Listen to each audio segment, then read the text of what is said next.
आपण पाहताय महाराष्ट्र खबर न्यूज। या बातमीचे प्रायोजक आहेत श्री गणेश ज्वेलर्स अँड सराफ दक्षिण पुणे। पुण्यातील FC रोडवरील नामांकित हॉटेलमध्ये तरुणांचा ड्रग्सची नशा करतानाचा व्हिडिओ व्हायरल झाल्याने मोठी खळबळ उडाली। पुण्यातील लिक्विड लीजर लाउंजमध्ये उत्पादन शुल्क विभागाने धडक कारवाई केली। या प्रकरणी आतापर्यंत 9 जणांवर गुन्हा दाखल करण्यात आला असून 8 जणांना अटक करण्यात आल्याची माहिती पोलीस उपायुक्त संदीप गिल यांनी दिली आहे। पुण्यातील FC रोडवरील हॉटेल पबमध्ये तरुण तरुणी एन्जॉयमेंटसाठी येऊन ड्रग्स आणि अंमली पदार्थांचे सेवन करत पार्टी करत असल्याचा धक्कादायक प्रकार आता उघडकीस आलाय।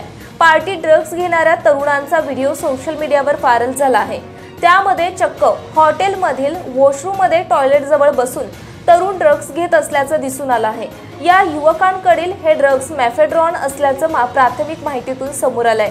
यावर पोलीस उपायुक्त संदीप गिल म्हणाले की पुणे ड्रग्स प्रकरणात आतापर्यंत 9 जणांवर गुन्हा दाखल करण्यात आला आहे, तर 8 जणांना अटक करण्यात आली आहे।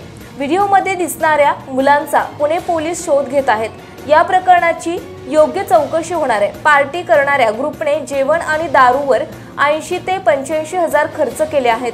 40 ते 50 जणांची तपासणी होणार आहे। CCTV पाहून तपासणी केली जाणार आहे। अनेकदा सूचना देऊन देखील अंमलदार आणि अधिकाऱ्यांनी लक्ष ठेवण्यात दिरंगाई दाखवली म्हणून 2 अधिकारी आणि 2 अंमलदारांवर कारवाई करण्यात आल्याची माहिती संदीप गिल यांनी दिली आहे। आपण पाहताय महाराष्ट्र खबर न्यूज। या बातमीचे प्रायोजक आहेत श्री गणेश ज्वेलर्स अँड सराफ दक्षिण पुणे।